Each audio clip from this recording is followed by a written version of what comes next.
Good afternoon. We are going to call this a regular meeting of the Martin County School Board to order.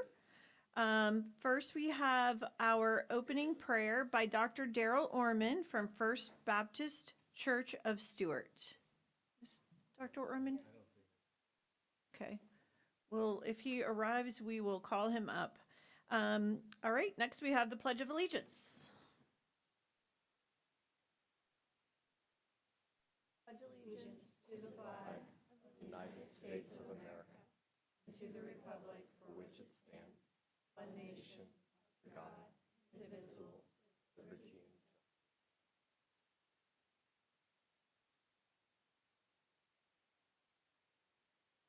Okay, Ms. Helvey, would you please call the roll?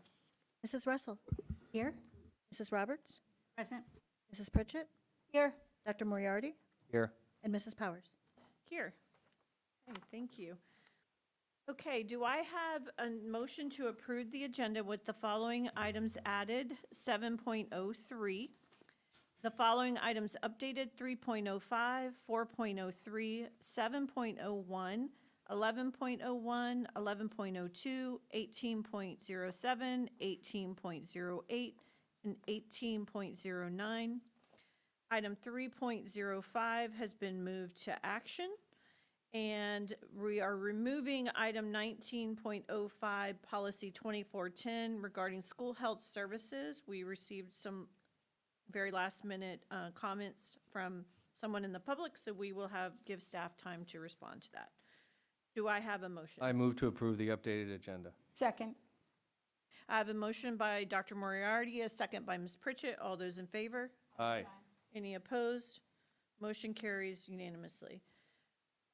Next, do I have a motion to approve the consent agenda with item 3.05 moved to action? Motion. Second.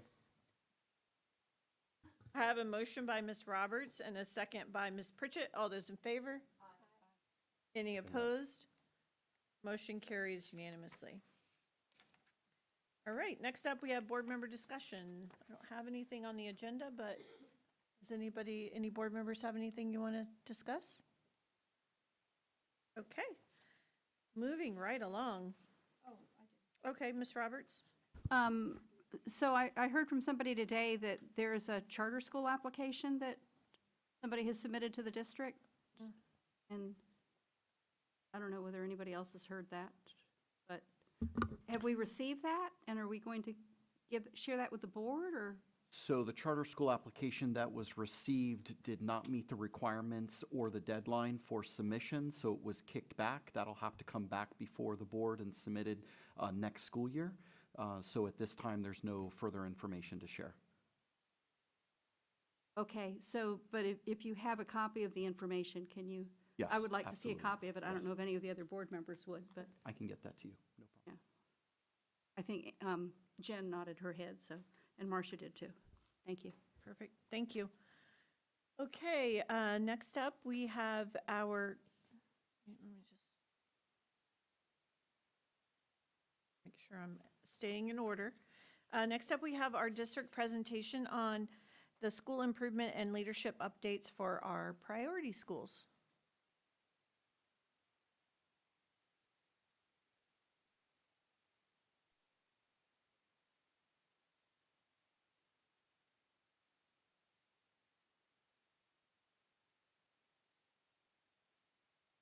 Welcome back.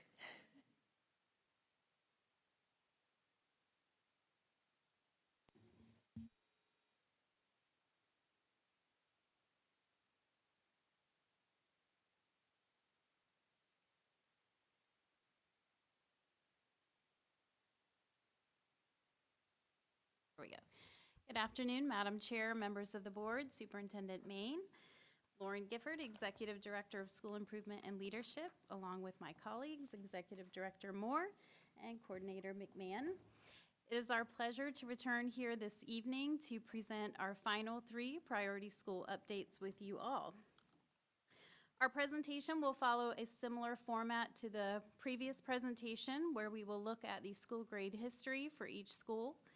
We will then delve into the semester 1 priority school improvement updates that were provided. Then following PM2 data, we'll take a look at the recalibration of priority school improvement initiatives. And finally, we'll present each school's school grade expectations. I'd like to thank our school leaders who are in the audience behind me today for their leadership for their schools. We're happy to have them here. And following our presentation, we will open up the floor for questions. If there's anything that our team can answer for you, or if there's anything that our school sites can drill down a little bit further, we're happy to do that for you.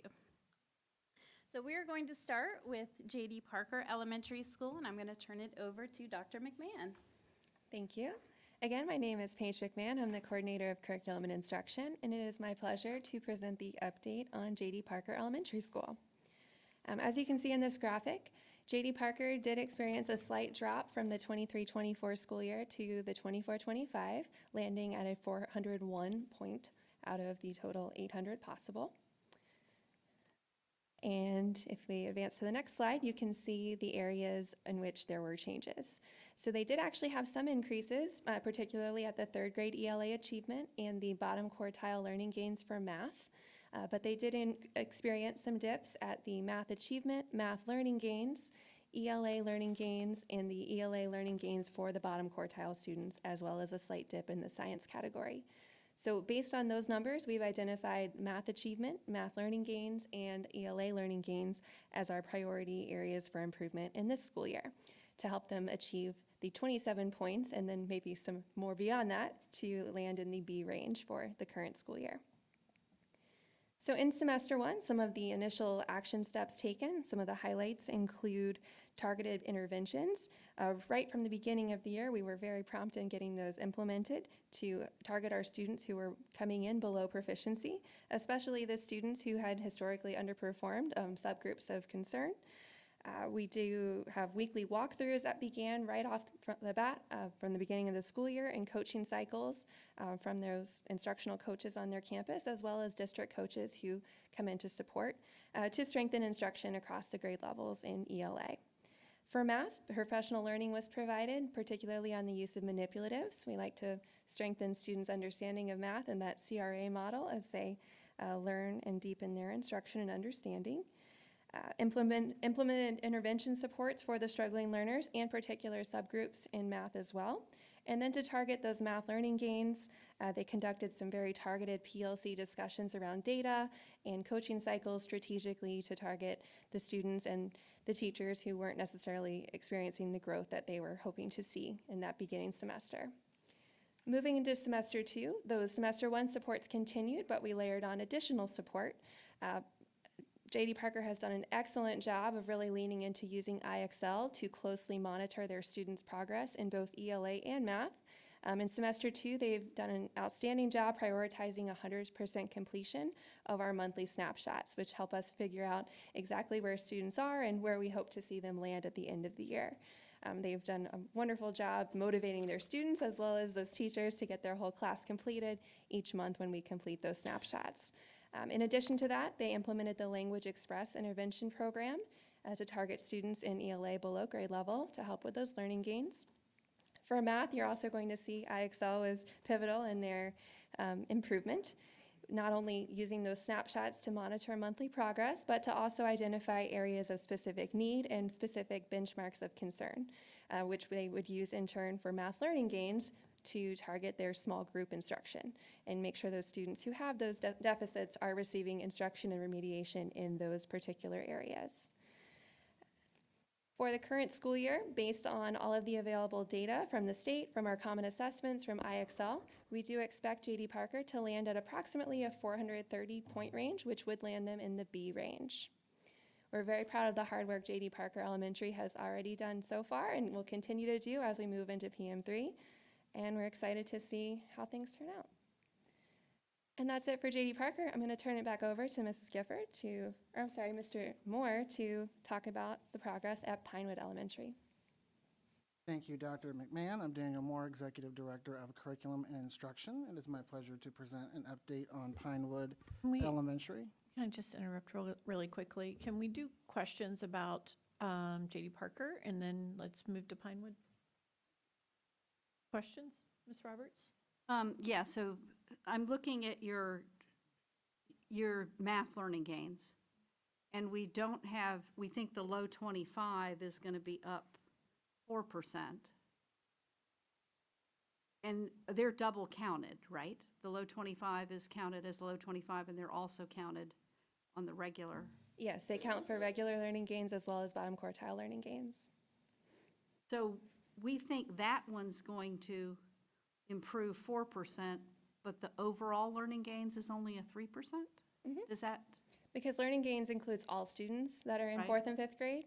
The bottom quartile would just be the bottom fourth of those students. So we do expect to see slightly greater percentage of gains in that particular group.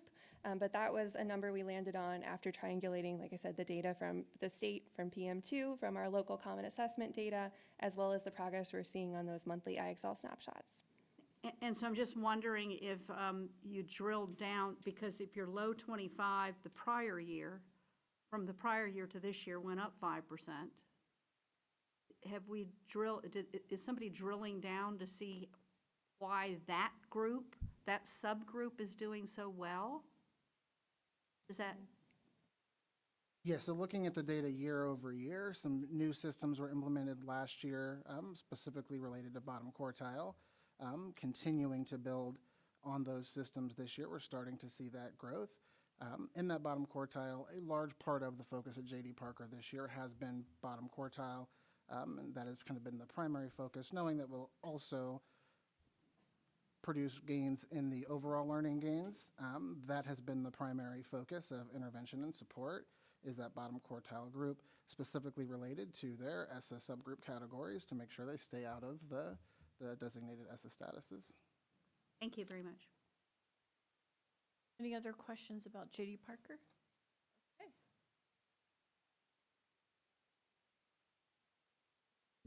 Back to me, Good. okay. Here we come. So, Pinewood Elementary School. So Pinewood last year saw a pretty sharp uptick in their school grade performance. So they went from a 392 to a 410, so well on their way into B range. And so, next slide, please. With that increase, continuing that trajectory, they need 18 points to achieve the B, which is very attainable. The three areas of focus we selected for Pinewood were the ELA achievement overall, which does include third grade in that calculation of overall ELA achievement, learning gains of the bottom quartile, and science achievement being the areas that saw a significant decline, small decline, but significant. And so 18 points are needed to get to that B for Pinewood.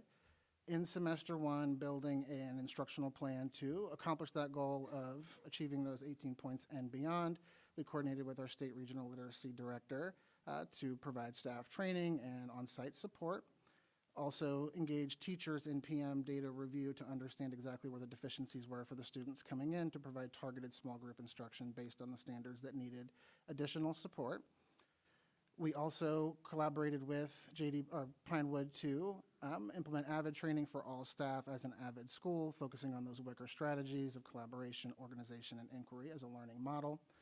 Continued development specifically focused on FAST and DIBELS data with our state regional literacy director to provide targeted intervention student by student, and also contracting with outside groups to provide small group intervention supports for second and third grade.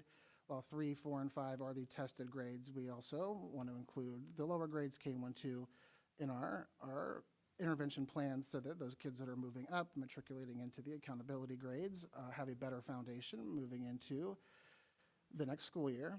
With bottom quartile learning gains specifically, students were identified grades 3 through 5 in need of foundational skills, providing additional intervention block using our UFly intervention tool for 30 minutes a day, including data analysis and debriefs with teachers focusing on the DIBELS fluency probes that we've implemented this year as part of our UFly implementation, giving us frequent and valuable data to provide targeted instruction.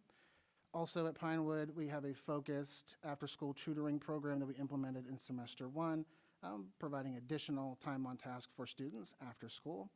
In science, we have a district coach that's providing additional support with planning lessons, specifically around that inquiry model, investigations, and experiments.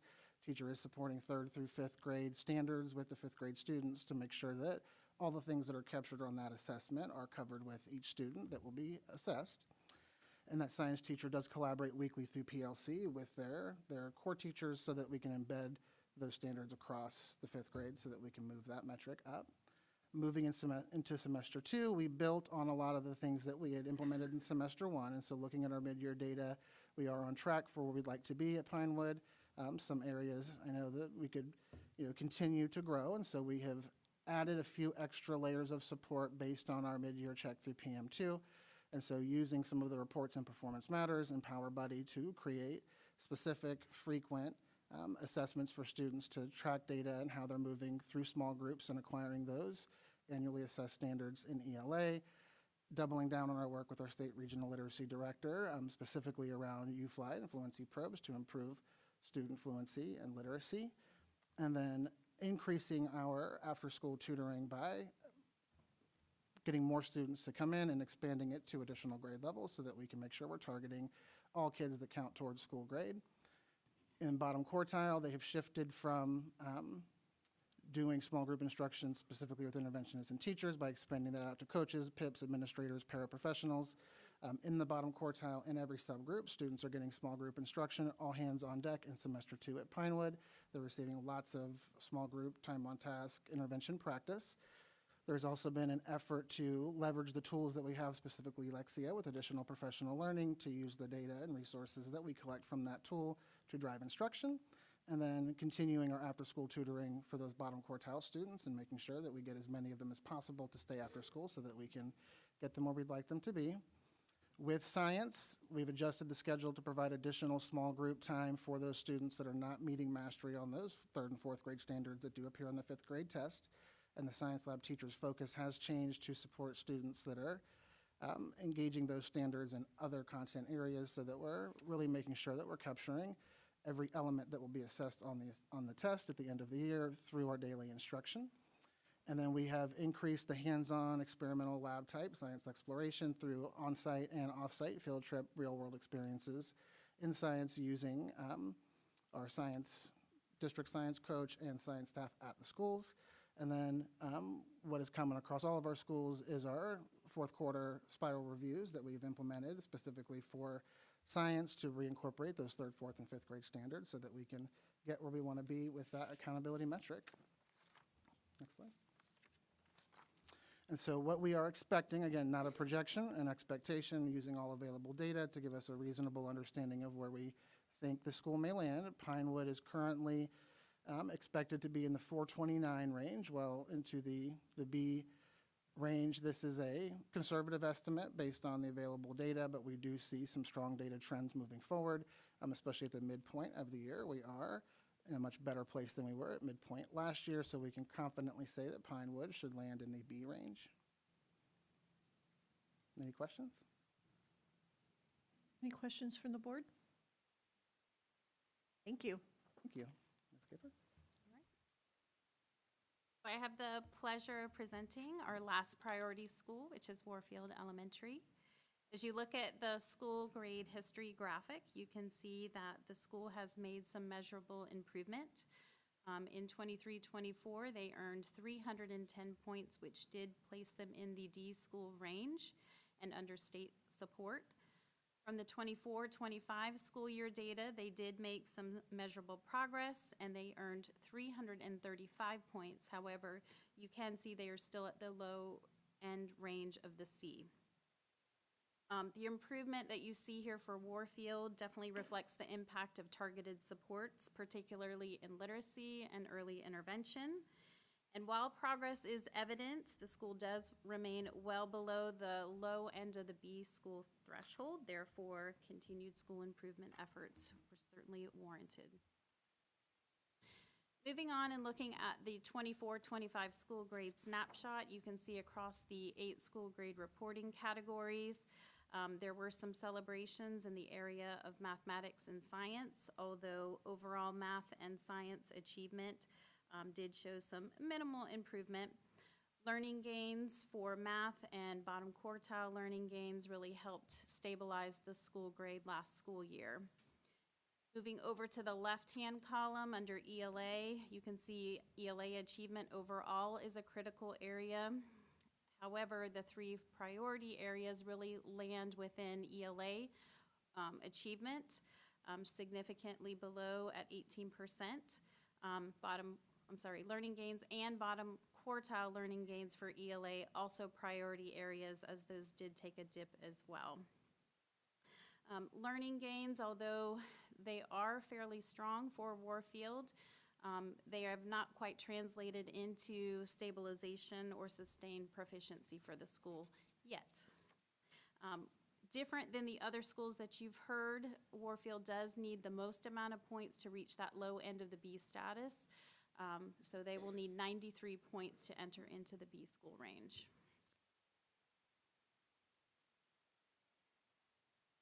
Next, highlighting the school improvement supports for semester 1. Warfield definitely took advantage of the state regional literacy director. She has been on their campus every single month, multiple times, helping lead professional learning for their campus, specifically for 3rd grade ELA, to strengthen instruction and really capitalize on high impact strategies that she can provide.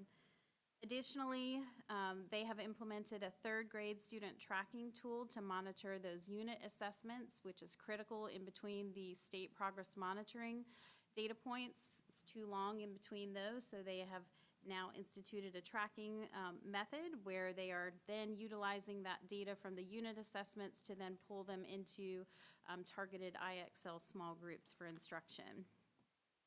Something unique about Warfield that I'm super excited about is they have a 3rd grade Warrior Leaders Initiative that was started to really help for the 3rd grade retained students to continue to build their confidence as well as develop their leadership skills while also focusing on instruction. So really looking at the whole child.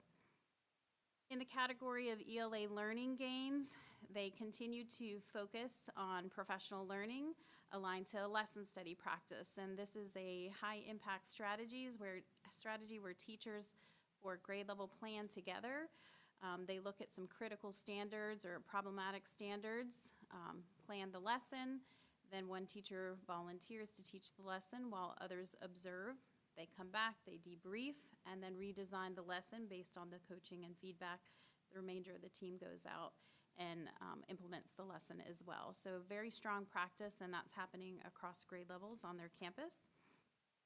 Warfield has also led the charge with the after-school tutoring initiative. They've been utilizing IXL action plans, and they serviced over 90 students in semester 1 for after-school tutoring for ELA. ELL coaching has also taken place utilizing Imagine Learning data to accelerate language development. They have utilized district coaches as well as their own ELL coach on campus. And then for ELA bottom quartile learning gains, MTSS has been a main focus, making sure that that's very tight and intervention schedules are aligned to ensure that targeted support is taking place based on the data available. ELL paraprofessionals have been strategically scheduled to be present during literacy rotations for that small group time. Again, engaging in effective strategies as well as scaffolds for English language learners. And then finally, for semester 1, rounding out, increasing the consistency for their support facilitators. They have been assigned to a specific grade level versus servicing multiple grades across the campus, and this has really afforded them an opportunity to plan with the grade level team, really get an in-depth understanding with the standards, and be there for the small group instruction as well. Moving into semester 2, again, a lot of the things are still in place, but there have been some recent additions just to really hone in on critical moves. And I can say that it is all hands on deck at Warfield Elementary School right now, semester 2. Particularly around ELA 3rd grade achievement. They have what's called their crunch time, where their coaches on campus are dedicating daily time for small group instruction for their specific 3rd grade students using rigorous texts and, of course, aligned to standards. They have also found some success in delivering UFly foundational literacy lessons for some of the students in 3rd grade that are more than 2 years behind. They're also implementing some fluency lessons daily with a Read With Us strategy. And then also making sure that teachers have adequate time for planning. So they have afforded their teachers quarterly half-day planning sessions where they're really supporting long-range plans with backwards mapping from the units. For ELA learning gains, individual teacher data chats have been conducted using a learning gains tracker. This tool has also been very helpful in assisting teachers with determining and setting realistic goals for students so that they're also accountable in keeping track of their progress. Professional learning on scaffolding, very important for subgroups, ELL and ESE. They've also done an excellent job with their walkthroughs, checking for fidelity of instruction and implementation as evidenced by our iObservation data weekly. They have also launched an IXL growth competition to increase student engagement and progress monitoring, and there's a lot of hype on campus, and I know they look forward to Dr. McMahon's weekly updates and emails, so a lot of good energy on campus around that. And then finally, ELA learning gains for the bottom quartile. Again, MTSS being a critical component for intervention, utilizing the most recent data to make appropriate shifts to ensure that students are receiving the right instruction to help close the gaps. Related Arts team is also participating in Crunch Time. It's all hands on deck, and they are providing daily small group instruction for targeted students for foundational skill support. ELL paraprofessionals at Warfield have had professional learning around small group instruction to really maximize their time in their classroom based on the schedule.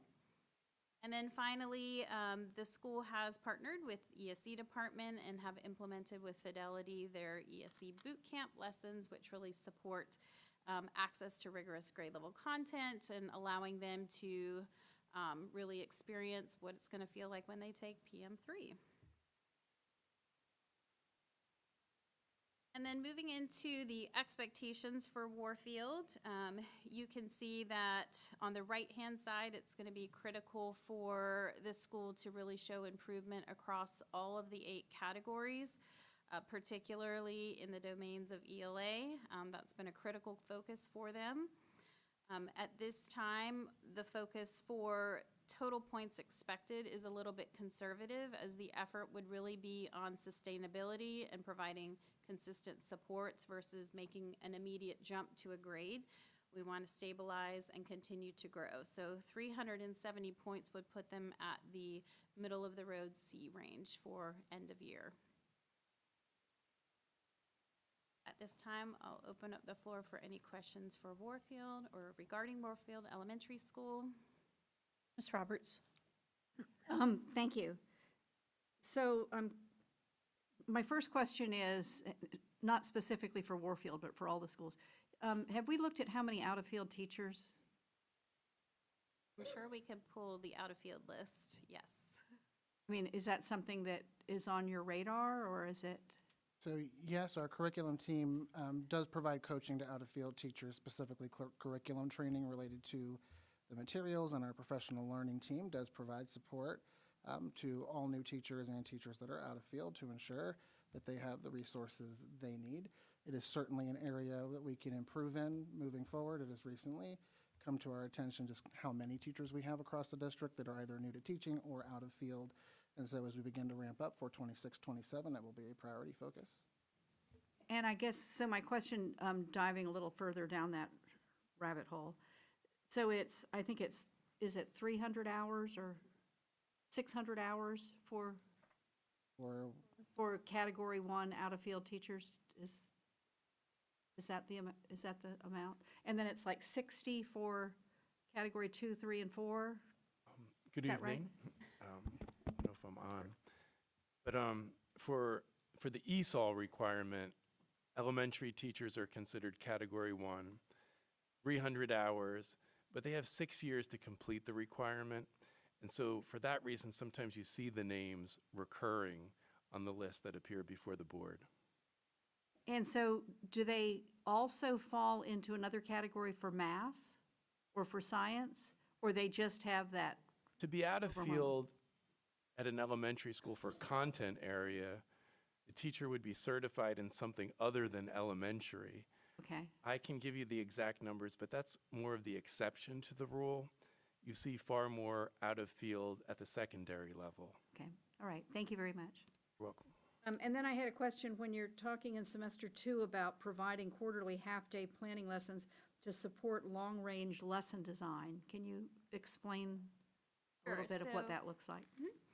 So we utilize a process called backwards mapping. So you take the unit, the whole unit, whether it's for ELA or math or science, and look at the kind of end goal, like where do you need to take students, and then start working your way backwards through the unit to figure out what standards are essential in order to get to this end goal. What's really challenging sometimes is the planning that you have on the day-to-day is very rushed. And so trying to delve into something very deep and have dedicated time, it does take a little bit more than 45 to 50 minutes. So giving teachers and grade level teams that space and making sure that there's support provided, whether it's just district coaching support, the state regional literacy director is very helpful to move that work along. And they leave with a larger set of plans that they can then implement without having the quick day-to-day, like check-in with planning. Very effective, and the time is very appreciated by teachers. Okay, and my last question is, just so that I understand this correctly for ELA. So if I'm a third grader in the low 25, my scores, my personal performance impacts 4 components, 4 of the 8. Is that correct? You hit me for gains, you hit me for achievement, you hit me for third grade, and then you hit me for the low 25, correct? Not exactly. So a third grader does not count in the learning gains components. And so for ELA, Okay. a third grader would get you in overall achievement and third grade achievement. Now, there is an exception with third grade retainees. So school by school, that number varies. They will count in learning gains because they do have 2 years of data to measure those gains. Thank you very much, appreciate it. No problem. Dr. Moriarty? And then when would the 25, 26 grades be released? Not soon enough. Yeah. Typically, they come out in the middle of summer, usually between, like, the last week of June is the earliest we've ever received it. Usually, it's that first, second week of July that we get school grades. However, we do have the ability this year to run our own calculations, projections of our school grades, and so before the school year is out, by the end of May, we will have a very good estimate of where each school will land, you know, with a relatively small margin of error. And I'd love to see you come back with the total points expected that you have on each of these and see how accurate they were. Yeah, we can take an over-under. Yeah. I like it. Start our own bracket. Yeah. I just have a couple of questions. Oh, Amy, go ahead. Congratulations to all the schools. I had the pleasure of doing the rigor walk at Warfield last week, and I can tell you unequivocally, the work is being done. I mean, it blew me away, the energy, the passion, just the entire way that everyone went about giving their data, going into the classrooms, watching the children, seeing their faces, how excited they were, first of all, to see guests, but they were really actively participating in their learning. And I don't doubt that that's happening at all of the schools with this implementation. So kudos to all of you. I really appreciate the hard work, and I know it's going to pay off. Thank you. Thank you. I have a couple of questions. So I'm curious about the after-school tutoring. Do we have data on that? Are those students selected strategically, or is it who's at extended day, or parents who volunteer to take their children there? And how are they performing in comparison to, Yes. if they're in the low 25, or, you know, I don't know. Yes, how. so there is a strategy for the students that were selected. So earlier in the fall, semester 1, they really were targeting bottom quartile students. Also looking at accessibility, are there kids that can come out of extended day because they're already there? We do have some schools utilizing transportation funded through Title I to keep kids there, make sure they're provided food, send them on their way. We did have some challenges with, obviously getting permission for all of the students that were on each of the schools' lists that are participating. However, there have been some expansions to the grant and the focus, so we are looking into some of the primary grades, particularly grade 2, just because of the impact of those students moving up. So first and second grade, we do have some schools with students who are scoring in the level 1, and their star data is indicating that there is some early warning systems and to try to close those gaps. I do have more finite data that I'm happy to share with you. I just compiled it last week, so I can send that on if you'd like to review. Thank you. And I'm also interested to know if the students that attended our public school VPK programs, how are they performing in comparison to students that did not attend a VPK program? And if they how they performed at the end of VPK. Obviously, with progress monitoring, we would have that data just for last year, not for any other year. But if we have that data, did it work? And what happened between the end of VPK to the beginning of kindergarten, and then from the beginning of kindergarten? So we're tracking them to see if we can pinpoint where kids are starting to either get behind or never catch up, because that's really important. And I just honestly believe that we need to treat the whole school like the lowest 25, because 21%, even with the 3% increase, is, just hard to look at. And I know as a board, we probably need to talk about additional interventions that we may have to talk about for not just Warfield, but the other low schools, because I know that there is so much great work happening. It's just a big lift. And I don't know if this board can approve, or we could start to talk about what those additional resources would look like. Maybe it's restructuring, there's a lot of things. Warfield has been in this, specifically, I know Warfield's been in this position before, where they have been our lowest performing school in the district. And I don't know if I guess I look to the superintendent and the rest of the board to bring this back and really look and dive deep into the data to see what is working, and if there are additional resources needed at these schools, that as we're budgeting, that we talk about that. Superintendent Mayne? Yes, ma'am. So one of the things that I think would be very beneficial would be for us to be able to close out the school year with the actual data that comes back, and building into the plan through the budget cycle recommendations that we need to bring forward to the board for your approval for these 6 schools. Clearly, we would want their 6 schools to get to 3 or 2. We know that it is a heavy lift, but that would be a natural next step in the process.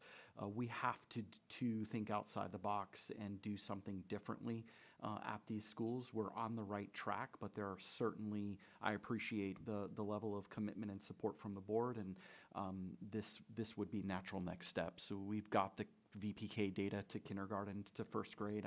Thank you for asking for that. We have the ability to bring that back again at another workshop and present that to you. And I think the team will commit ourselves to presenting to the board a plan that you could approve over the summer to be able to have ready to go for immediate implementation for August. And just as an addition to that, I'd really like to continue the conversation about a modified school calendar, especially for our most struggling schools. I know that it is a hot topic, but we're seeing so much happen during the school year, and then that's lost in the summer. So how can we adjust calendars and schedules so that, and I don't want to scare people, that doesn't take away summer break. It does shorten the amount of time that it's the same 180 days that kids are going to school, but it is shortening those breaks a little bit so that they're not seeing such tremendous loss, which then puts a burden on teachers to catch them back up before they can really start learning again. So the new content. So I look forward to having that conversation with the board. And the team, that is a priority of mine, as I know it is of yours, Board Chair, and the board. And so the team is currently working on plans for some type of extended day for those 6 raised schools, and that will be brought forward too. So we can include that as the full package in the plan being brought forward. Thank you. And thank you all very much. I know that this is hard work, and I know there's lots of principals here.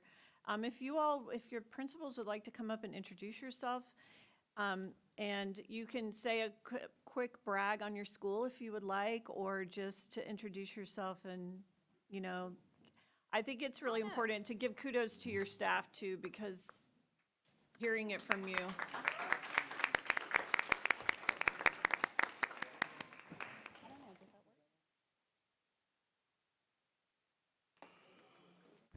Hello, oh, there we go. Good evening. I'm Susie Deutsch. I'm the proud principal of the Pinewood Elementary School.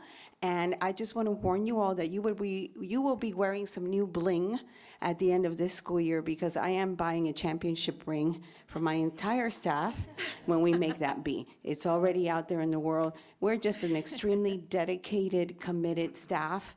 I'm going to speak for mine. I know we're, as a district, all committed and dedicated, but my staff, it goes above and beyond every single day, and there is not a single child that is not seen, touched, loved, and taken care of at the Pinewood. Thank you so much for all of your support, too. We really appreciate it. Thank you. Good evening. Proud Principal Greg Batari, J.D. Parker. We're very excited. Our mantra this year is impossible is just an opinion. It's all over the school. The kids, our teachers, and we had to get some people who were the wrong people off the bus, and we have infiltrated our school with some great positive people. We're excited about this. Every day, our instructional coaches, which did not exist in the previous year, we're excited about what is to be, and the operative word being there, to be or not to be, and we want to be a bee. So we're excited about that opportunity, but we are working harder and even smarter. And we're very thankful to have Dr. Muto, who has joined our staff and is really solidified. She deserves a round of applause, because second to none. But we are excited about this impossible is just an opinion, because we are thriving off of this, and the movement is very evident. We just put outside, Parker Pride has been back now. So we're excited about the opportunity, and just like Susie just shared there, we are waiting for the bee. Championship rings have not been ordered yet, though, but we will go there soon. But thank you so much. Thank you. Good afternoon. My name is Adele Sumner, and I am the proud principal at Warfield Elementary. And I just want to say thank you so much to everybody. It truly does take a village, and we have been embracing that village at Warfield. Everyone is there to help our students learn and grow, and we can see that from the district staff and from all of our staff members. Everybody has been working 110% for our students. Like I shared with during our rigor walk with Superintendent Main and Executive Director Gifford, that our students' voice has changed. It has changed from just very casual conversations to more academically driven conversations every single day in the hallway. They have been advocating for themselves. They know what they want, especially right now to get football back and soccer back. And they have been advocating, but they don't just advocate. They problem solve, and they tell us what we should do, or give their input. So change has happened.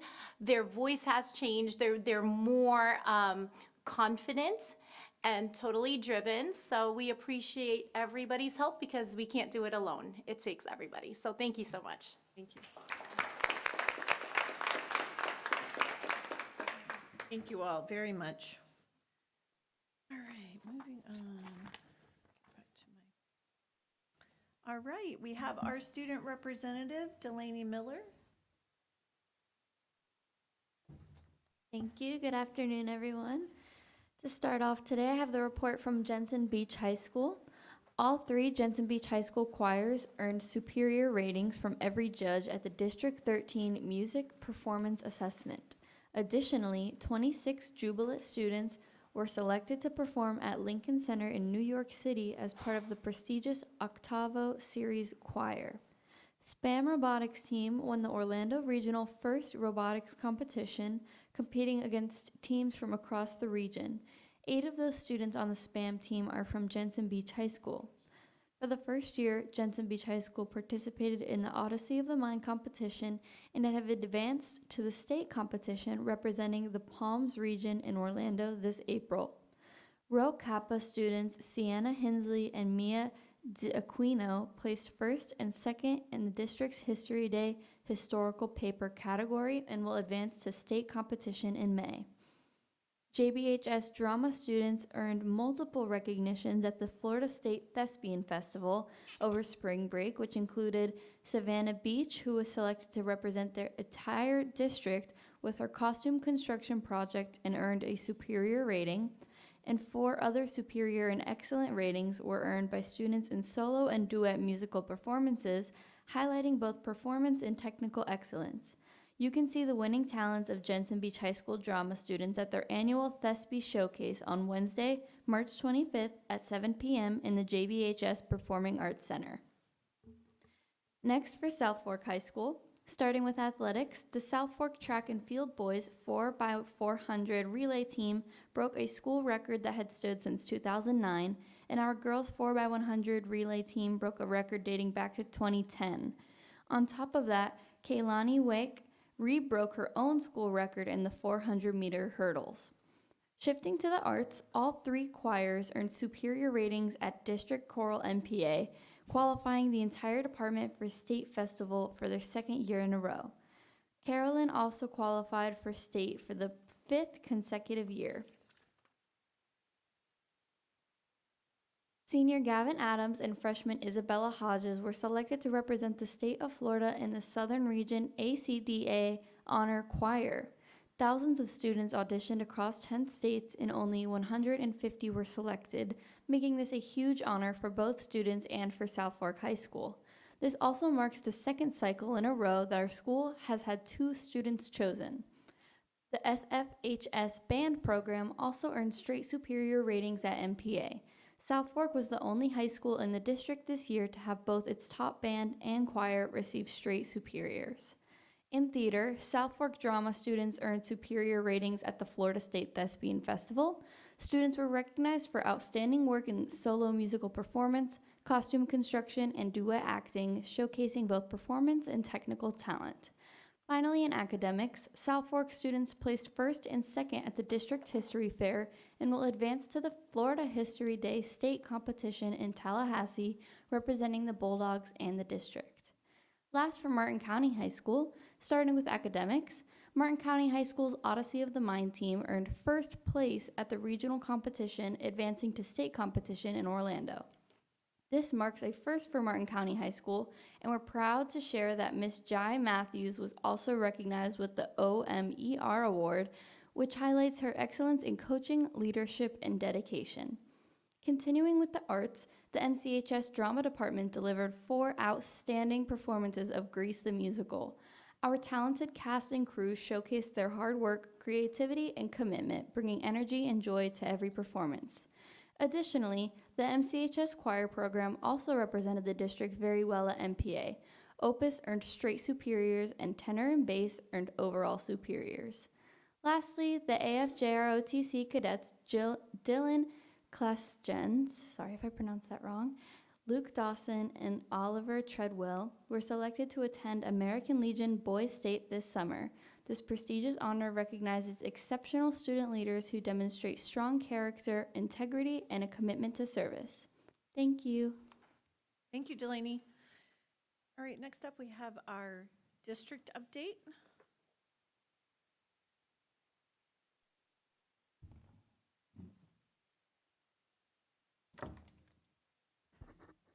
Good afternoon, Madam Chair, Vice Chair, esteemed board members, and Superintendent Main.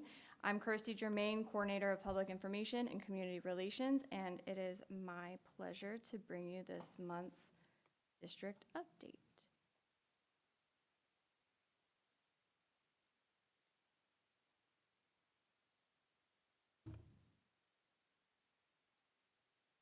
So first up, we're highlighting the district's second annual Black History Month event, which brought students, families, and community members together for a meaningful celebration at Stewart Middle School on February 21st.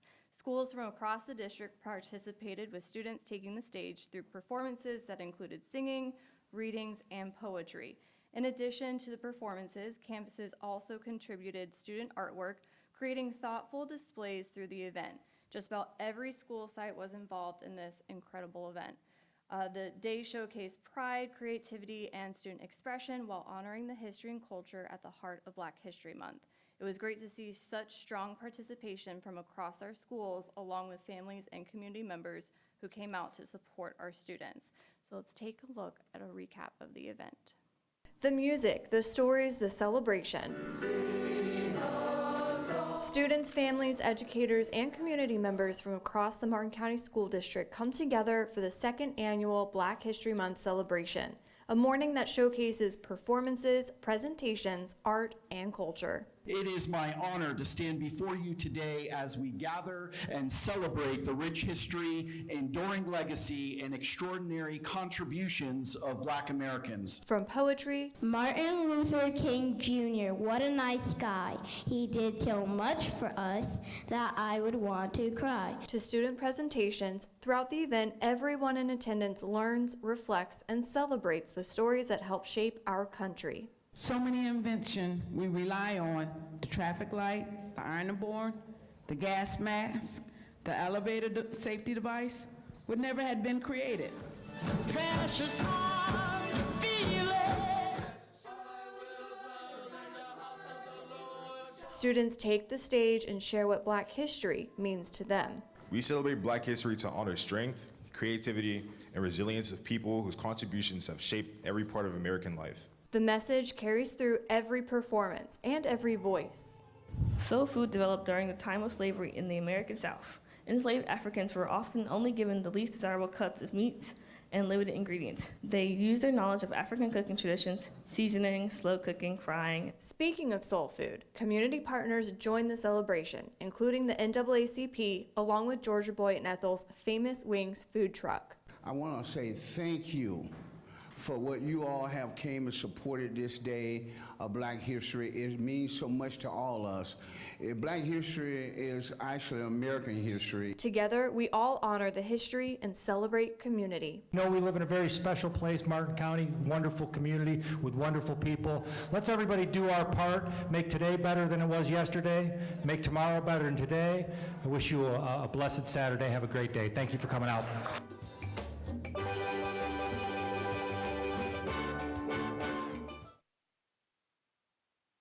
So I also wanted to mention before I even started this that I know that last month Mark Cowles, our coordinator of executive initiatives, gave this update, and he is the much funnier and funny looking of us.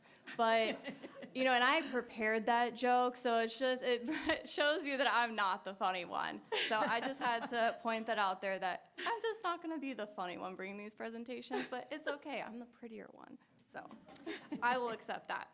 All right, so 19 of our elementary students were recently named winners of this year's Kids Tag Art Contest.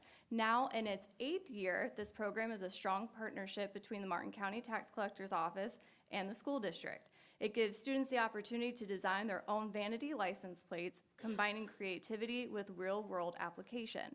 What makes this program especially meaningful is that proceeds from the sales go right back into supporting art education in our elementary schools. Their designs, as well as submissions from students across the district this year and the previous 7 years, are available for purchase as license plates, bike plates, and keychains, allowing families to showcase student artwork in a unique way. You can find that link to purchase by either heading to the tax collector's website or ours at martinschools.org. And we are excited to formally recognize the winners in front of their families at an upcoming awards ceremony that will take place right here in the boardroom on April 14th.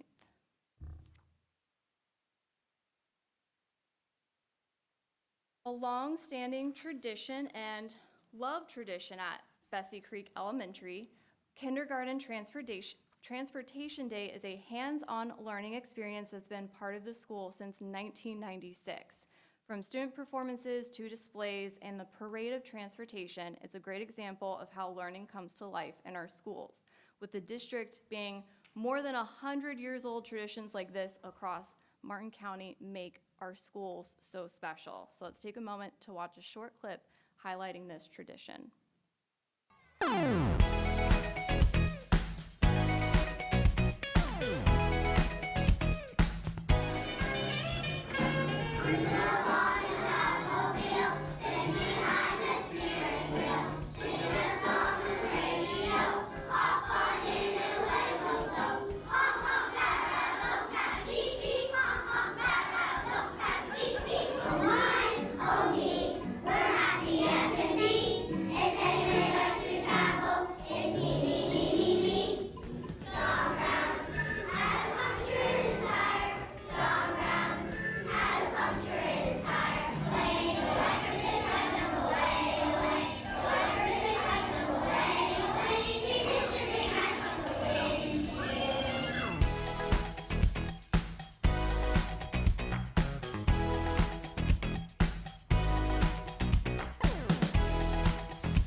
You know, in Florida, we love our car washes. So with that being a great tradition and one of the many across our schools, of course, that's a reason why that you should apply to enroll and be part of the tradition. You can apply to be part of our schools on our website at martinschools.org. How to throw that in there.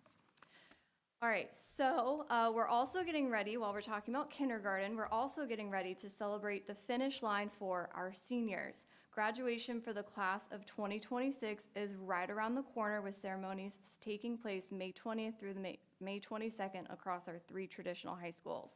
Ahead of the ceremonies, we're inviting families and community members to help us recognize these students by sharing their stories as we spotlight members of the class of 2026 across our social media platforms. It's a special time across the district, and we look forward to celebrating this outstanding group of graduates. You can follow us on social to get the link to share your senior story, or head to our website for the link. Tell us how far they've come, where they're going, so we can celebrate just how amazing our students are. And that is all I have for this month's district update. Until next time, you can find us wherever you scroll. Thank you. Next up, we have the superintendent's update. I know we only have 2 minutes till 5. I don't know if you want me to do public comment first or go ahead and do your, I only have 1 public comment. I think public comment, and then we'll. All right. Citizen input is vital to the improvement of our district. Most times, your remarks may be listened to without comment from the board members or superintendent. This does not mean they are heard with any less intensity or concern. Where appropriate, the superintendent and staff will investigate your comments and report back to you and the board with an answer. We thank you for taking the time and having the concern to make our district better. Your presentation to the board should not exceed 3 minutes. Letters or statements from others not present can be given to our clerk, who will be sure that each school board member and the superintendent receive a copy. To keep our records straight and authentic, our policy does not permit you to read statements of others into the record. I have 1 public speaker, and that is Jim Dragseth.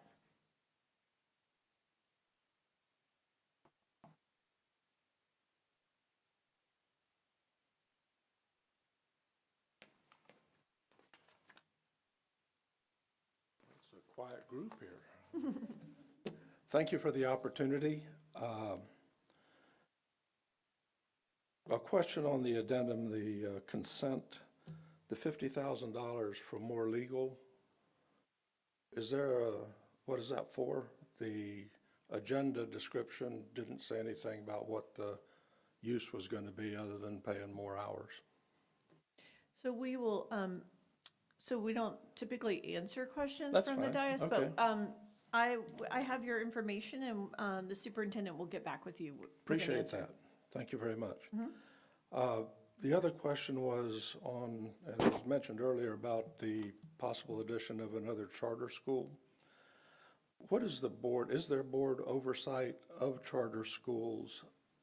I saw in the district webpage that each board member kind of has oversight on some different school sites throughout the county, but I did not see any of the charter schools mentioned.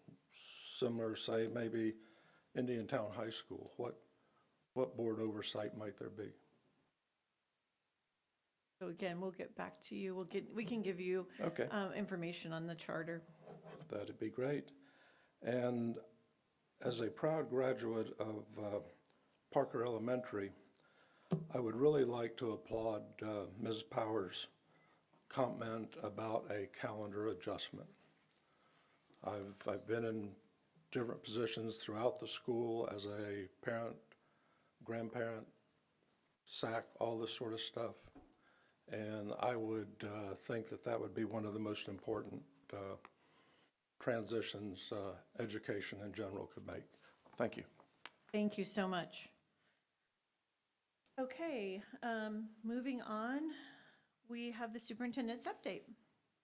Okay, thank you, Madam Chair, members of the board. Odyssey of the Mind state qualifiers. I'm proud to share that this year we have 6 teams that are advancing to the Florida Odyssey of the Mind state competition tournament after strong showing at the Treasure Coast Regional Competition held in late February. And I can just remember that a few short years ago, we had roughly 6 teams total throughout the district that even participated. So now to have 6 teams moving forward representing the district at the state level is a remarkable and exciting milestone.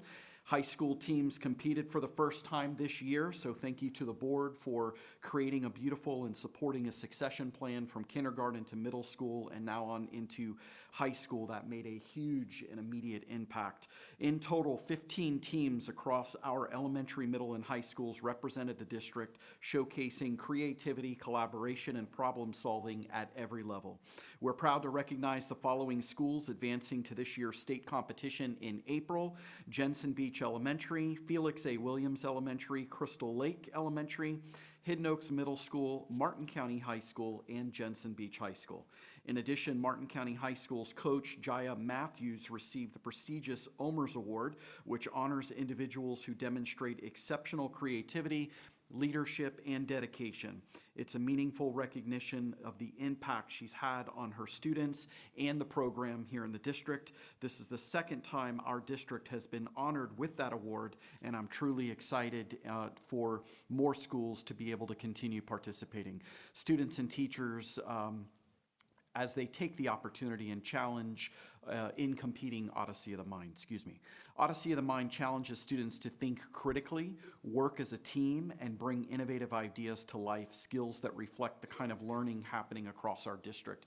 If you have not had a chance to go and watch one of the Odyssey of the Mind competitions, I thoroughly encourage you to do that. It is very enjoyable and fun to watch. The students really are doing a great job, so congratulations to all of our students and coaches throughout the district, and we wish you the best of luck in Orlando this coming April. And I do plan to FaceTime the teams when they are in Orlando to wish them the very best, because last year we were just a point or 2 away from making world competition with one of our teams. And so with 6 teams representing the district, I'm hopeful. All right, moving on to boosting early literacy, I'm excited to share that in partnership with the Education Foundation of Martin County, the district has been awarded a $50,000 grant from the Community Foundation for Palm Beach and Martin counties to support early literacy. This funding will be used to launch our 2nd grade summer reading camp. focused on helping rising third grade students who are currently reading below grade level, especially in our 6 designated raised schools, 3 of which you heard from earlier this evening. The 4-week program will provide targeted evidence-based reading instruction with a focus on building foundational skills like decoding vocabulary, comprehension, and also preparing students for the third grade content they will see. The goal is simple: to strengthen literacy skills before the school year begins so students are better prepared, more confident, and positioned for long-term success. Moving on to the Impact 100 grant, we do have 2 finalists. We're excited to share that 2 of our projects connected to the Martin County School District have been named finalists for the important Impact 100 grant. Through the Education Foundation, South Fork High School's CTE Veterinarian Technician Program is in the running for $100,000. If awarded, those funds would support equipment upgrades, helping create a more modern, high-tech lab experience for our students. In addition, the Environmental Studies Center has been selected as a finalist as well for its River Scout 2, a voyage project.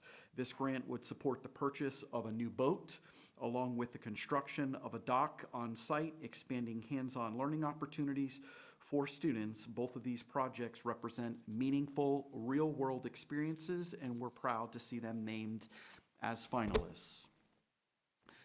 All in for middle school. If you're wondering what our middle school students and schools are truly like, tune in to the latest All in Martin episode. In this new episode of the district's monthly podcast, All in Martin, it is out this month, and we are all in for our middle schools. Students from Indiantown, Anderson, and Hidden Oaks talk about their experiences, classes, and what they love most about their schools. The episode also covers some of the unique programs available at Murray and Stewart Middle Schools. You can tune in wherever you watch or listen to our podcasts. And speaking of learning more about our middle schools, our middle school preview nights are coming up in April. This is a great opportunity for families to explore our middle schools firsthand, meet school leadership, and see the excellent academics and unique programs that each campus offers. Stewart Middle School will be Thursday, April 2nd, followed by Hidden Oaks Middle School Tuesday, April 14th. Murray Middle School Thursday, April 16th. David Anderson Middle School, Tuesday, April 21st, and Indiantown Middle School, last but certainly not least, on Wednesday, April 22nd. And of course, here's another reminder that enrollment and school choice are still open. School choice applications submitted by March 31st will receive priority consideration, with acceptance notifications expected from the district in early April.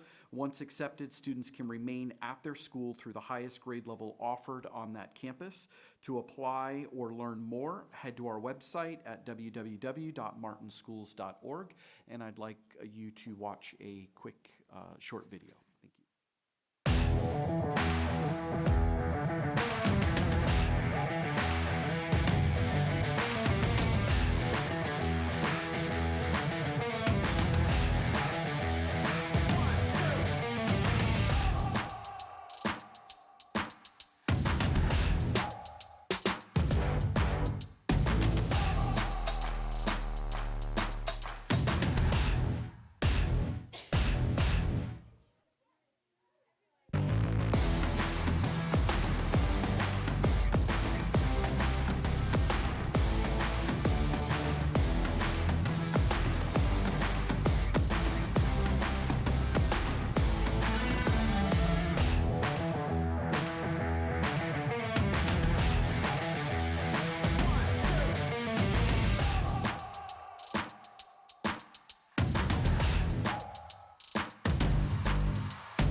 Thank you, Madam Chair.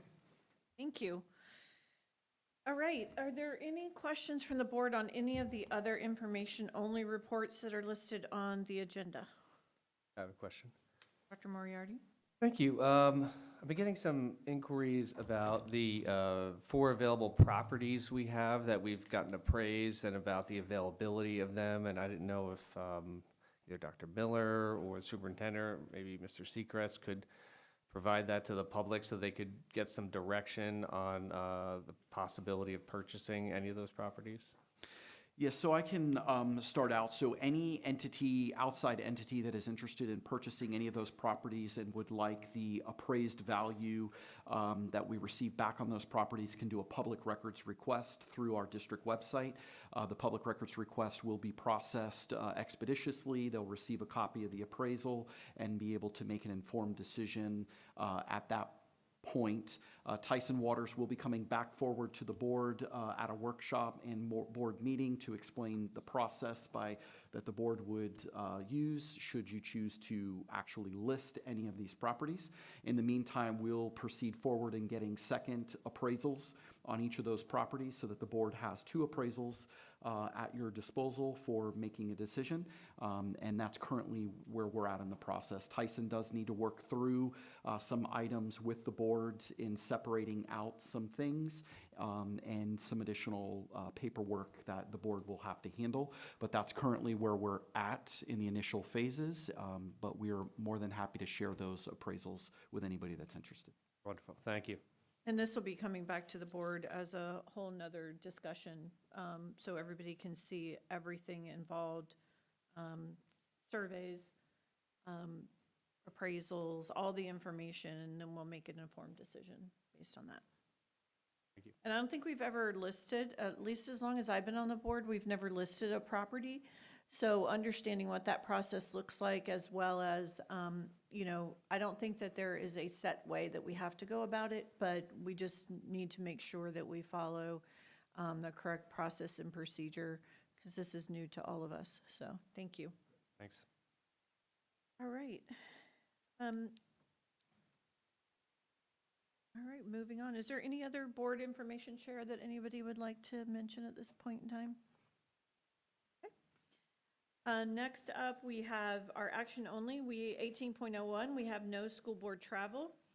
18.02 is approval of funding for Jensen Beach Elementary School, the stormwater detention pond, additional work required.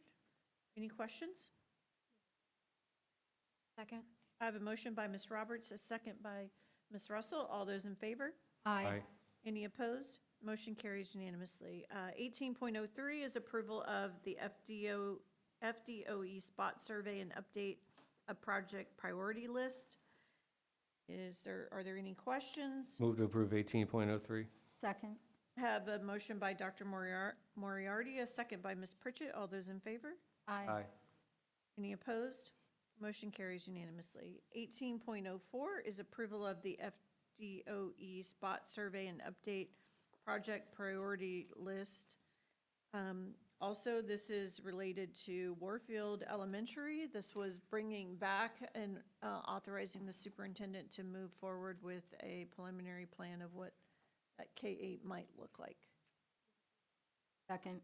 I have a motion by Ms. Roberts, a second by Ms. Pritchett. All those in favor? Aye. Any opposed? Motion carries unanimously.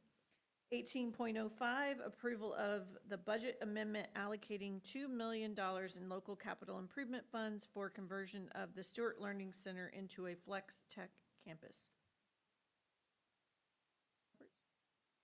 And so this is directed to Mr. Morrison.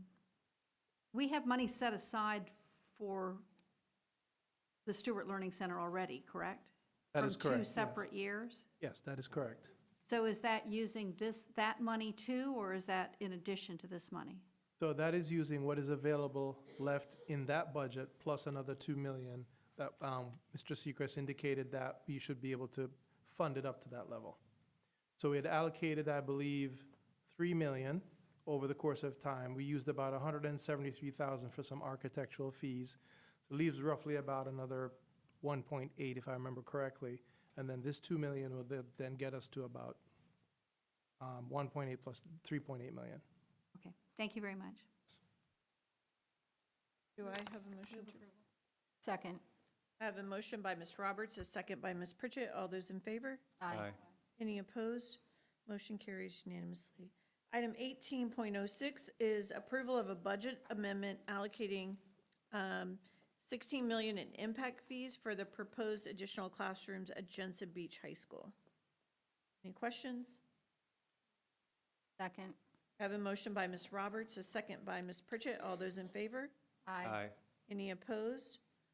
Motion carries unanimously. Let's go ahead and take these last few. I don't think that there's a lot of questions, and then we'll wrap up with our insurance committee recommendation. Item 18.08, requisitions to be approved for purchase orders over 100,000.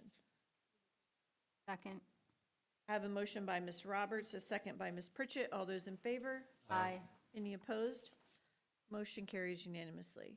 Item 18.09 is the final resolution of impasse for MCEA collective bargaining, ratification of the collective bargaining agreement. Motion to approve. I have a motion by Ms. Pritchett, a second by Ms. Roberts. All those in favor? Aye. Any opposed? Motion carries unanimously. Moving on to item 3.05, which was pulled from the consent agenda. Ms. Roberts, you had a question? I just wanted to be sure that the updated contract had all the pages in it, and because the copy that I received was missing pages, I think 6 and 7. So just to be sure that, I'll move approval of that, but just be sure it has all the pages. Thank you. Second. I have a motion by Ms. Roberts and a second by Ms. Pritchett. All those in favor? Aye. Any opposed? Motion carries unanimously. All right, next we have our insurance presentation.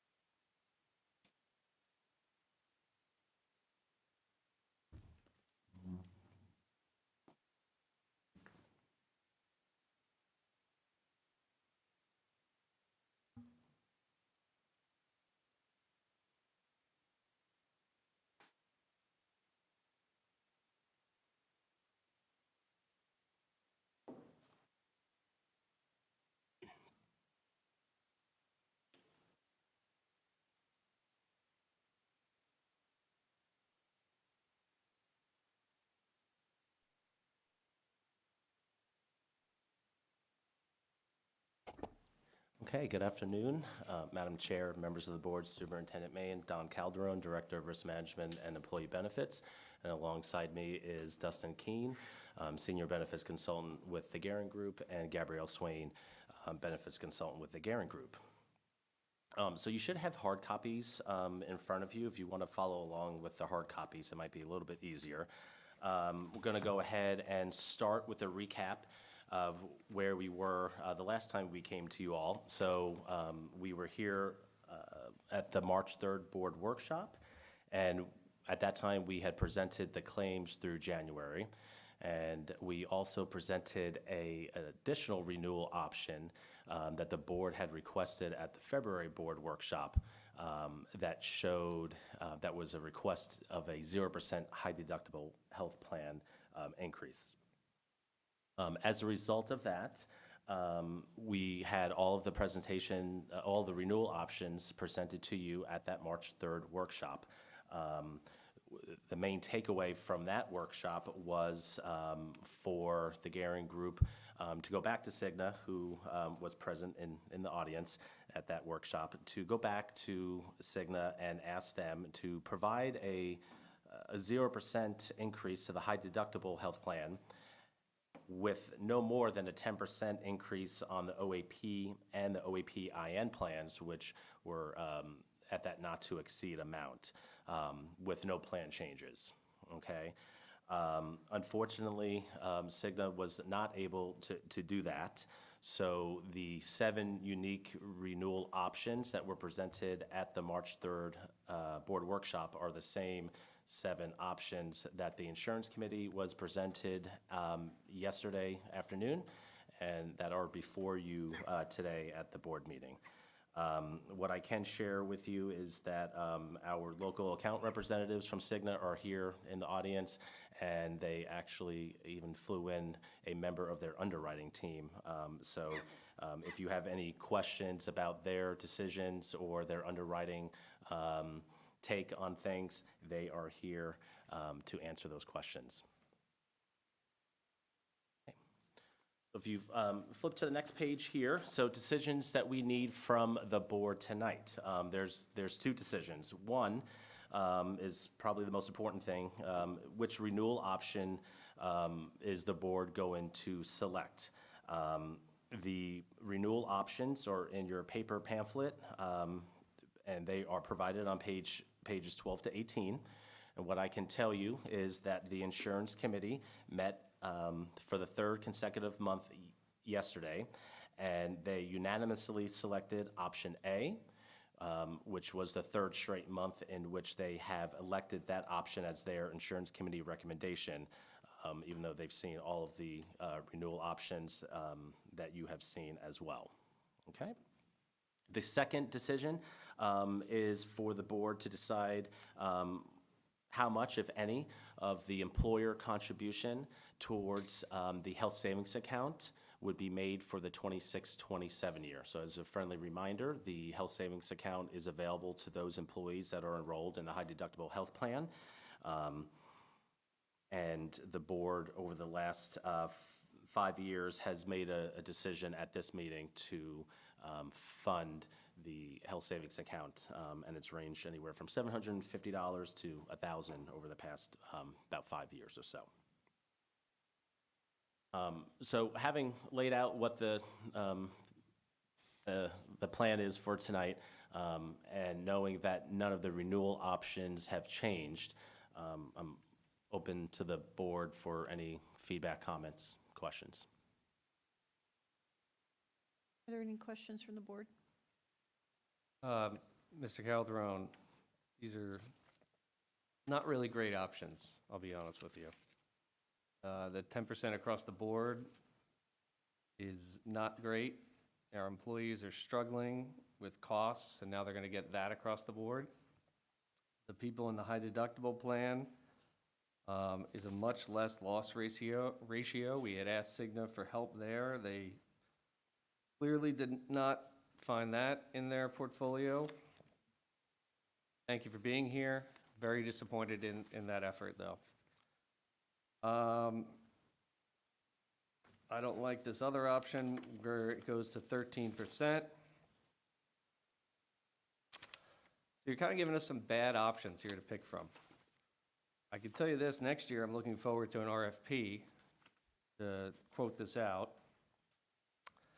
As for this year, is it at all an option to have the board help with the increase, the 10% increase on the high deductible plan, and what would that cost?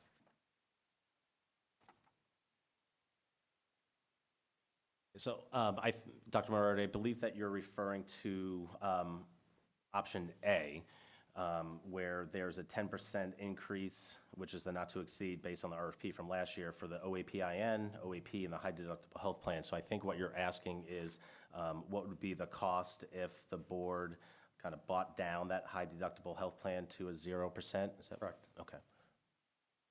That would be $363,000. What would cost the board? Based on the enrollment in that plan. To have a zero cost plan based on the current enrollment. Yeah, because I'll tell you, I'm very frustrated because I don't like any of these options. They're all increasing it. I feel like we need to do something, and this is where the board could step in and help on that. That's the best plan, and that's where we need to get people to if we want our rates to go down. Otherwise, they're just going to continue to go up and up. Cigna's a very profitable company. $6 billion in profits last year.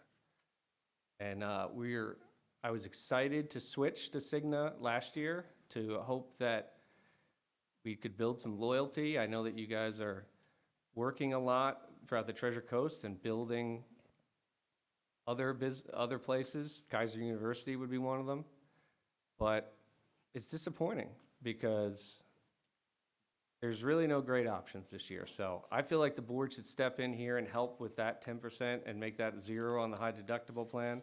I don't know if there's an appetite for that, but that would be my recommendation, would be option A, with the board helping make that 10% 0% with a contribution from the board. Ms. Roberts? And you're looking for that from the general fund? Is that what you're? either from the general fund or from the insurance fund, that we've about $4 million in that. You mean the money that is set aside for self-insured? Correct?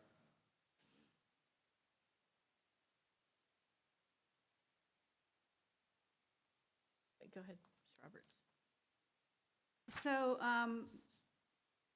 thank you for giving us the last rolling 12 and separating it out and siloing those plans. And if I look at it correctly, it appears that if I compare the total premium paid against the paid claims, that in the HMO, there was a negative about 1.2 million. Gabrielle, if I'm Correct. if I take the 13 and the 14, Subtract the right? 14.5 minus Right. the almost 13.3. I'm in the hole by 1.2. If I do the same thing for the PPO, which are the two that have the more than 100% usage, both of those were 110 for the rolling piece. If I do that one, it looks like we're in the hole on that one about 128. Correct. Correct? But knowing that, then when I look at the high deductible plan, and I see the high deductible plan, which collected $4 million in premiums and paid out 2.1 in claims, I'm ahead by 1.8, almost 1.9 there, right? That's correct. So when I do that, when I average those all out, I'm really ahead of the game by $505,000. Correct. Correct? Yes, and that's with Florida Blue and Cigna's claims. With both of them together, right. And I can understand and appreciate that part of the problem is that since we don't have a full claim history, that as we try to keep adding a month and adding a month and adding a month, what we end up doing is then the months that we don't have, somebody is projecting what those would look like based on what the months were that we've had in the past, right? So my hope and my request to the Cigna people is, I really think that what we should be doing is, I think that because the high deductible plan came in so low as far as what the claim piece was against the premiums paid, I don't think there should be any increase. I mean, and thank you for siloing the plans for us. We've been working towards that for years, so we would be able to see exactly where we are. So we do appreciate that. But I think that one plan, if you look at the three plans, that one plan should have no increase because you actually made money on that plan, which you're then using on the other two. And I think that the other two, you should say that those two are a 10%, will apply the 10% cap to those two other plans. And not try to say, but I want to give the 10% also to the high deductible plan that didn't cost you that. And I guess what I'm looking for is I'm looking for an answer as to why that isn't viable and why your underwriting people don't think that that's something that can be done. So if somebody from Cigna could give me an answer for that, I'd appreciate it. Come on down. Come on down. You can come, if you want to come up here, you can, yes.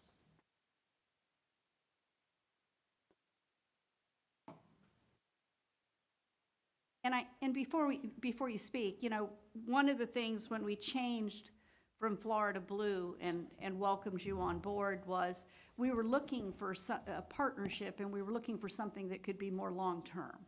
We weren't looking for something that, okay, well, we'll do this for a couple of years, and, you know, you got to make sure that you're whole after a couple of years because you're on down the highway, and you know, it was nice knowing you for a couple of years. I mean, and we're really trying to look at what seriously look what alternatives are. And I know that as far as the implementation, the changeover in the implementation has been very smooth. I mean, much smoother than I would have expected it to be. The employees seem to like it. The employees don't have a problem with it, which is, there's always that resistance when you've known Florida Blue for so long of thinking, well, now I've got the new thing. I've got a different colored card, and I've got a new procedure, and I've got everything else. But your app is easy to use. I mean, I've heard nothing but praise for you all, and I would hate for this to be because of a short-sighted decision. I would hate for this to be a 2-year, nice to know you, and we'll see you somewhere. But anyway, go on. Right. Thank you. Yeah, and for the record, I wouldn't either. So I rated this case, for the current year. I also, I'm doing the renewal. We had looked at claims for Blue Cross or from the prior carrier for the prior 12, rolling 12, compared them to the most recent, which, is a mix. So it's a prior carrier plus our claims. And so that roughly, that was 18.06 million for the prior 12, 18.6 for the recent 12. Membership went down during those two periods, or, from prior to recent. 33,810 for the prior period, and then 31,884. So it's a 9.2% PMPM increase, 534 PMPM before to 583 for So- the recent 12. Gabrielle, can you explain to me what he just said, please? Sorry. Yeah, so his first number, his $12 million number is the claims that have just from Cigna, so for the Okay. first 8 months. Then he mentioned the $18+ million number. That is the rolling 12 number of all three plans together the past 12 months. And he's saying the PEPM, which is claims per employee per month, or he's PMPM, per member per month, so per belly button on the plan, that includes dependents. I didn't hear what your number was. We just have PEPM here. They increased by 19%. So the trend on that is 19% increase. Right, with effective trend. And you're comparing the 12 months to the 18 months divided by the enrollment to get a per member per month basis. Right, well, I was just looking at the two 12-month periods, so prior rolling 12 compared to recent rolling 12. So you're looking at Florida Blues 12, an entire Florida Blue 12, and then you're looking at a mixed 12, Correct. which is you and Florida Blue. Correct, yeah, and Correct, that's is just that- in the claim space. So it's, my point was the claim space is increasing 9.2% for the top, claims amount. And that's before applying, effective trend and everything else, which, at that point, it magnifies. And that is kind of that is what's leading us to be pressed on the bottom line. So the 10% that we're holding to overall, we are a little stretched on investment compared to what we had planned for. So, when I first wrote it versus, the renewal, we were, investing, but we were at basically a break-even level.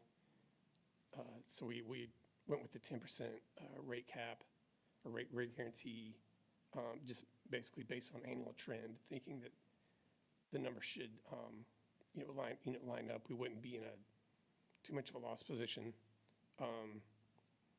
But, my point was in the earlier claims number, it's top line claims increased, 9.2%. So it really kind of pushed the projection out a little beyond what we were anticipating.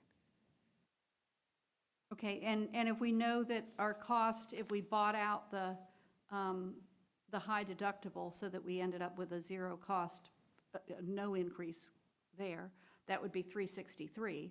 So, in interest of being nice and friendly and wanting to continue a relationship, are you willing to split part of that with us? Would you give us half of that?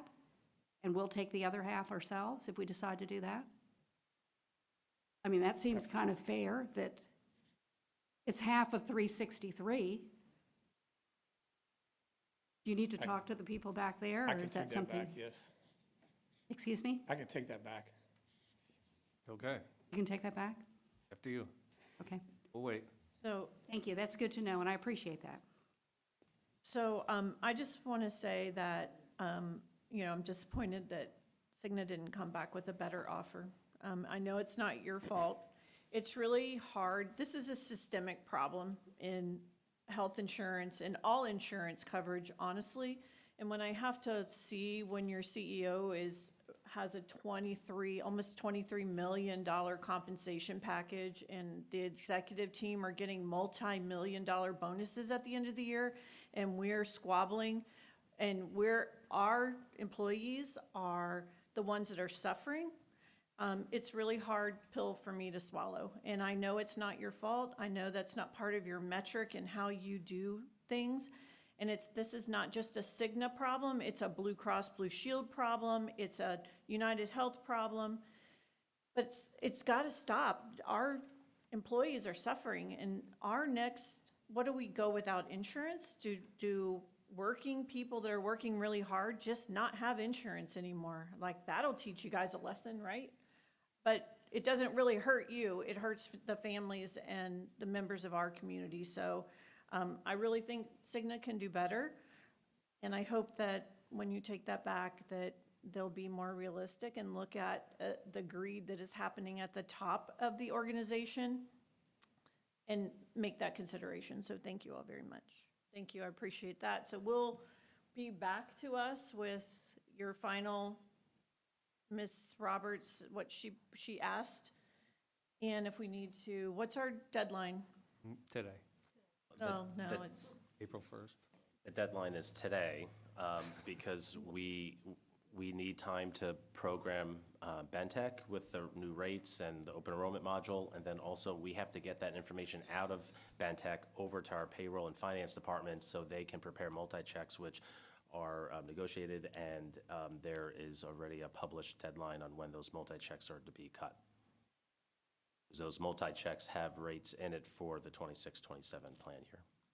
So I'm willing to make a motion that we take the renewal A with them chipping in 50% of the buyback number that. I'll second that motion.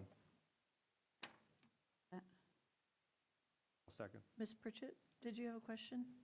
Oh, I just wanted to mirror what everyone is saying. This is,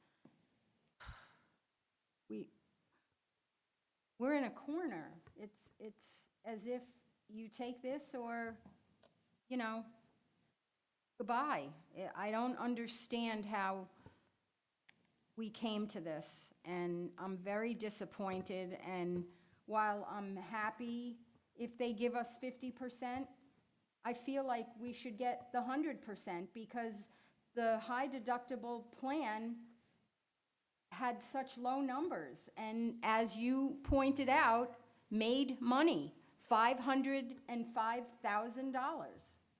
And now we're negotiating over getting $180,000 back of money that we got with that high deductible plan. I'm just really disappointed, and I hope that we can find a way to mitigate this. I like Dr. Moriarty's suggestion as well. I think we need to fund the employees more. I'm not sure how we do that. We'll have to talk about it, but I think we need to help them absorb this increase in their premium. Thank you. I'm not the attorney here, but I'm going to defer to Mr. George because I believe I heard the motion was kind of contingent on Cigna coming up with 50%. That is correct. So if they don't if come up the with answer it, is- then we have to come back. Then we have to come back and make another decision. But I'm believing this. Madam Chair, Yes? board has the authority to vote on and carry out the motion. In one sense, it's playing a game of chicken, but you have the ability to put it forward and force Cigna to respond. I mean, they can respond right now. Perhaps I'm confused. I thought he did respond and say that he would take the 50%, right? No. He said we'd take it back to his people. I think there was Oh, Madam Chair, could we take a recess? Yes, let's take a Give quick, Cigna 5-10 break. minutes and then- And we'll take a 10-minute break and we'll come back and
Okay, we are back.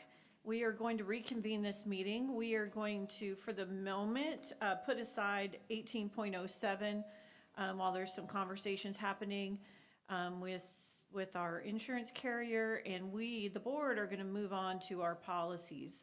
We have a number of policies that are up for first review and to approve the advertising. Madam Chair, Yes, question.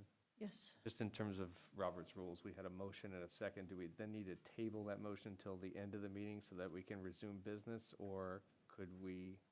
It's in the same meeting, so we should be okay. In the same 'cause- meeting? Yeah. You, We'll come back to the you item. can either withdraw it and come back to it, you can table it, you'll end up back there either way.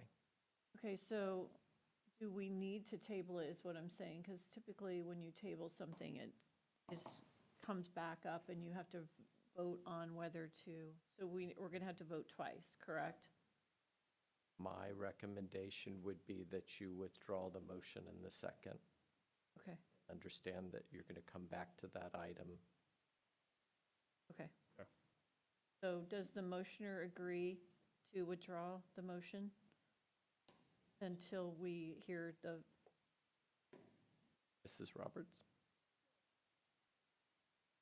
I mean, Dr. Moore? I just thought with Robert's rules.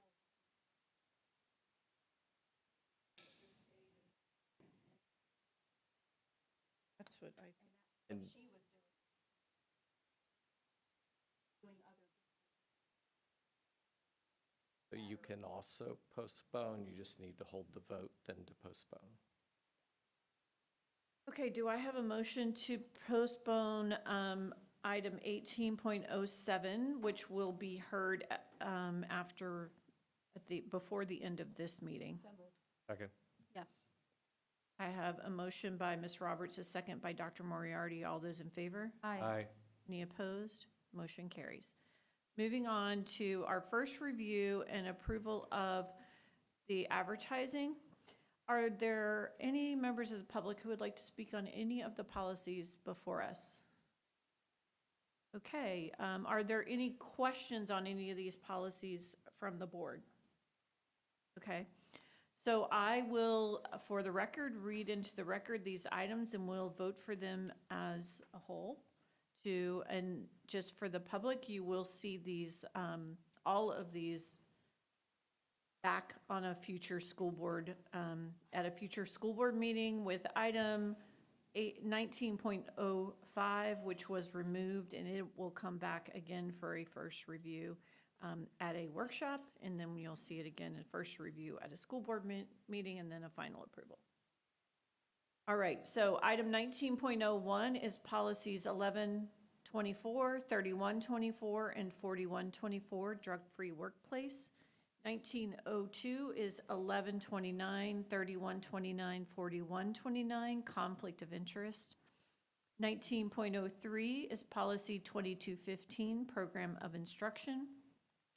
19.04 is 2266, non-discrimination on the basis of sex in education programs and activities. Item 19.06 is policy 2431.06, name, image, and likeness in athletics. This is a new policy. 19.07 is 2455, dropout prevention and academic intervention programs. 19.08 is policy 5200, attendance.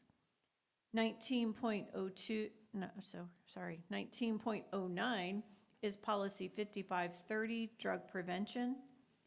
19.10 is 5600, student discipline.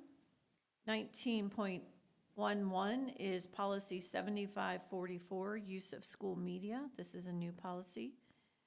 19.12 is policy 8407, safe school officers.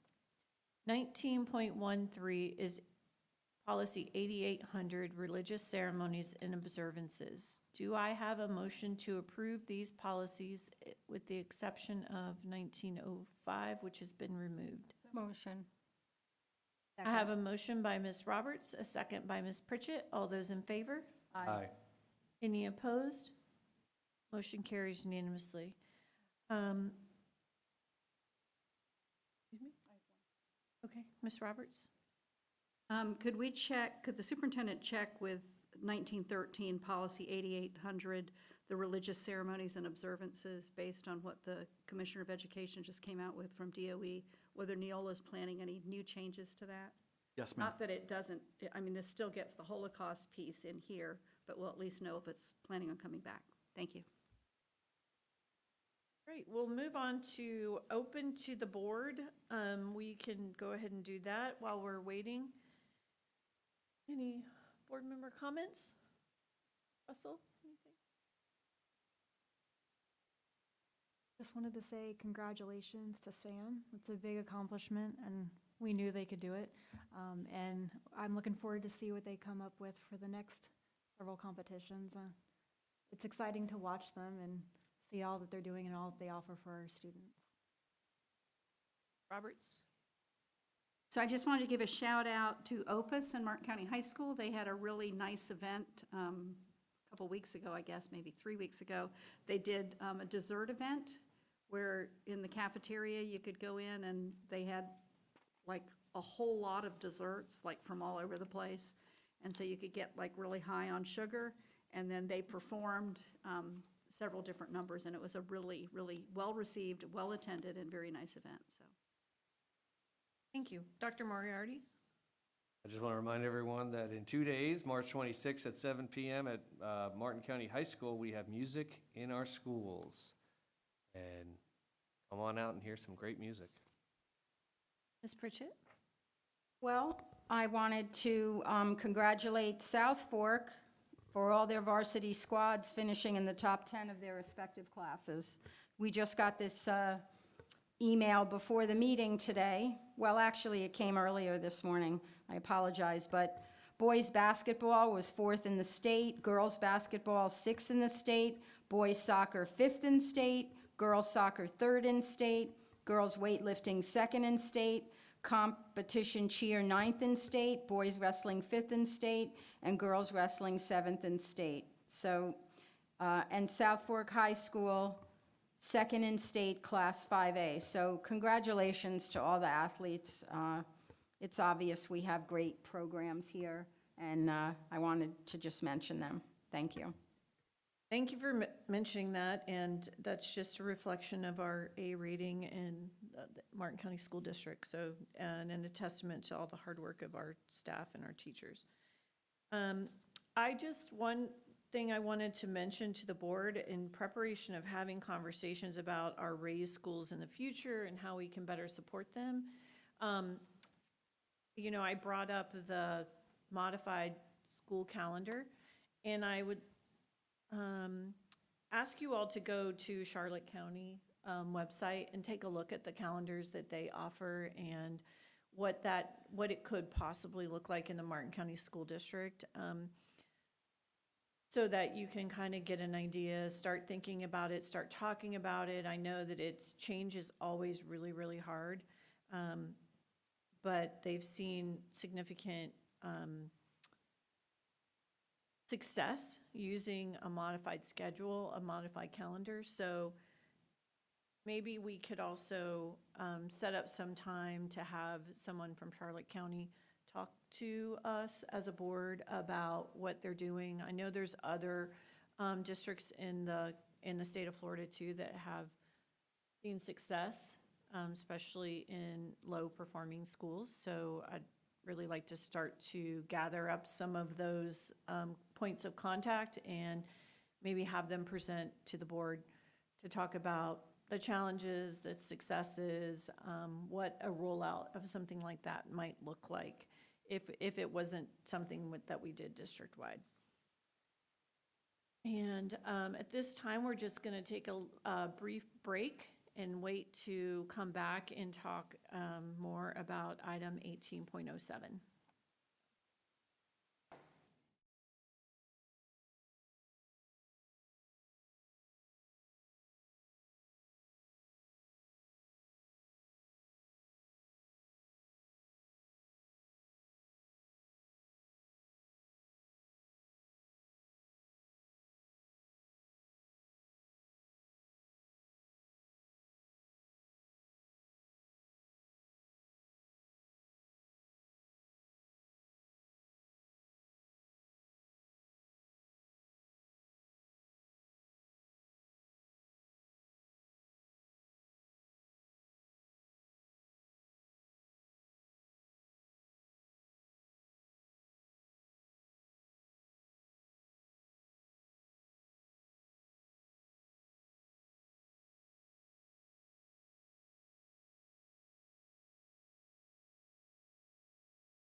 Okay, we are going to reconvene this meeting. Our esteemed panel is back.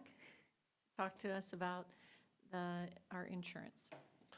Okay, so I am going to pass the mic over to Dustin, who is going to share with the board the results of the conversation Cigna had with their higher-ups and along with the Garen Group. All right, so I'll say they were making every call possible back there, and happy to report that they are honoring your request to reduce, to give you a credit of $180,000. So it'll be a combination of a premium credit and lowering the rates. So they're kind of doing a 60-40 split between those two, but overall it will be a $180,000 reduction in premium to the district. To who? Oop, that's my, sorry about that.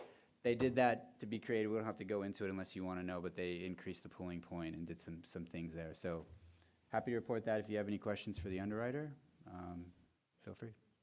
Yes, thank you very much. We really appreciate you taking the time and listening to the concerns that we have and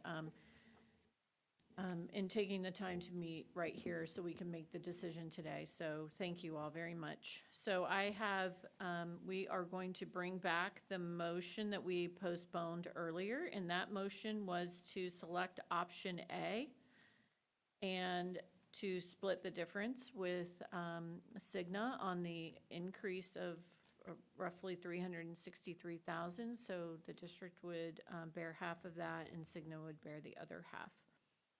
Are there any questions from the board? So the motion was made by Ms. Roberts and the second was by Dr. Moriarty. Seeing no discussion, all those in favor? Aye. Oh,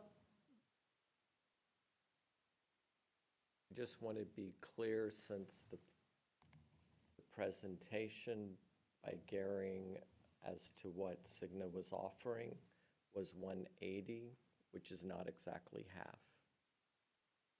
it's like 180, it's $363,000. $181,500 is the specific number. Okay, so that's going to be worked out and it'll all come out. So 181, okay. Yes. Perfect. So I have a motion and a second. All those in favor? Aye. Any opposed? Motion carries unanimously. Wonderful. Thank you all very much. This meeting. Nope. But wait, Oh, there's the more. HSA, the HSA. Oh, I almost adjourned it. And I had a note on here too. All Okay. right, the next item that we need to decide on is if the board this year will contribute to the HSA, which we have in the past. I believe last year it was $750. Correct, yes. And that total amount is, what is that total amount? 408,000. 400 and, $408,750. what's the pleasure of the board? To continue to fund that, to fund it at a higher level, a lower level, not at all? I'm interested in option 2, funding it at the 500. The cost of that is 272.5. And when we add the 272.5 to the 180 that we're having to throw in for that, that puts it at 450 for our total cost piece that we end up coming back to. So my preference is option 2. Dr. Moriarty? My option would be option 3 with the 750. That would be the exact same coverage they would have from this year. Basically, we'd have the 0%, and then we'd have the 750. This way, we wouldn't be going down on coverage. So I would favor option 3. And I agree with that. The 750. Okay. And that, tell me that total, Ms. Roberts, again, for option 3. So option 3 would be 408,750. And then the other piece is the 181.5. So your total cost is going to be $592.50. So my question is, I think we need to look to Mr. Morrison and see if that's within the realm of possibilities for the board as we prepare for next year. And Should Carter Morrison Assistant Superintendent for Finance. Should, for example, Board Member Roberts' option pass, then we will be pretty much even Steven, if you can call it that. However, if the other option 3, which is to fund at the current levels and incur that cost, then we would be looking for some authority from the board to maybe make up that difference, maybe from the self-insurance fund. So that would be part of the motion if that were to be the situation. Or we would have to make those cuts in the general fund to make up that difference. Madam Chair, I would like to propose that whichever route we go, I believe that I would prefer that we find it in the general through other cuts so that you're not touching the self-insured. Should you want to do something with that later, either way, I believe we have a path forward. Okay. So I don't have a motion yet, so does Madam Chair? someone like to make a motion? Madam Chair, I'd like to move to select option 3, $750 for the HSA options for this year. Second. I have a motion by Dr. Moriarty and a second by Ms. Pritchett to remain at $750 for the HSA contribution. All those in favor? Aye. Any opposed? That would be me. That motion passes 4-1. And that's it. Thank you all very, very much. This meeting is adjourned. Thank you. Thank you.